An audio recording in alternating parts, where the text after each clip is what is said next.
Allez, c'est parti pour notre compile. Des objets qui ont sauvé la vie dans notre compile et qui ont fait la une de l'actu. C'est la compile du Morning de Diffoul sur Skyrock. Allez, avec le roi de l'actu, Rémi, on va voyager. On va aller au Canada et au Mans dans un instant. Et toi, tu nous amènes où? Chez moi. Numéro 3. Aux States. Eh ouais, United States. C'est un mec en fait qui s'est fait tirer dessus, voilà, une balle perdue malheureusement. Il était au volant de sa voiture et là, un infirmier urgentiste passait par là. Il a tout de suite compris, bien sûr, que un drame était en train de se nouer et donc il lui porte secours. Et là, il prend la première chose qui lui tombe sous la main pour faire pression sur la blessure, vous savez, comme dans les films, pour éviter l'écoulement de sang. Et qu'est-ce qu'il trouve? Un ours en peluche. Et figurez-vous que cet ourson a sauvé la vie du monsieur. Bravo. Bravo l'ours en peluche. Nos animaux sont vraiment à la une du morning. Ah mais ce grave. matin quand même. Il a fait pression avec l'ourson. En plus, il a fait pression avec l'ourson. Il a appelé les secours. Les secours sont arrivés. Et puis voilà, ce monsieur, on a pu lui extraire la balle, et donc il a été littéralement soigné.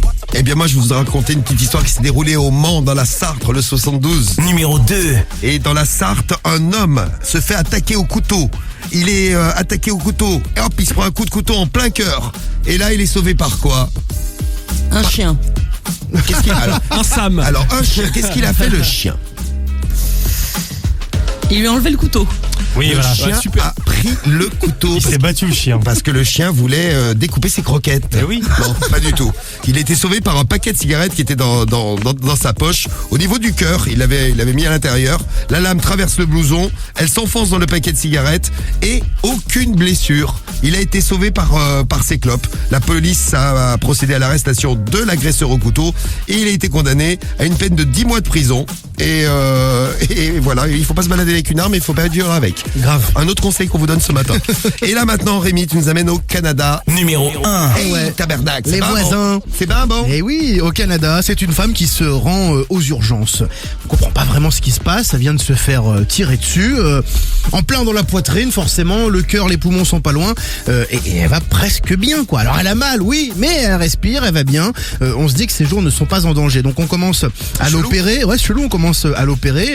Forcément, on retrouve cette balle, une douille quand même de 10 mm, un calibre de 0,40. C'est plutôt pas mal pour les connaisseurs. Et figurez-vous que cette femme avait des implants mammaires. Elle s'était fait faire les seins. Et en fait, la balle est arrivée dans son sein gauche. Ouais. Il a ricoché sur l'implant mammaire pour se loger dans le sein droit. C'est comme les vieux jeux, vous savez, les flippers. Voilà, c'est ça. Bon, les implants sont morts, c'est vrai, Oui. mais quand même, ça lui a sauvé la vie. Elle s'en est sortie seulement avec une côte cassée et donc ses implants endommagés. L'arme à feu n'a jamais été retrouvée. Le tireur reste inconnu, bien qu'une enquête policière soit toujours en cours. On attend de savoir la suite. Et voilà des objets qui sauvent. Alors, les implants mammaires, j'aurais jamais pensé. Je pense qu'elle a eu de la chance. Et voilà, ils ont fait la une de l'actu.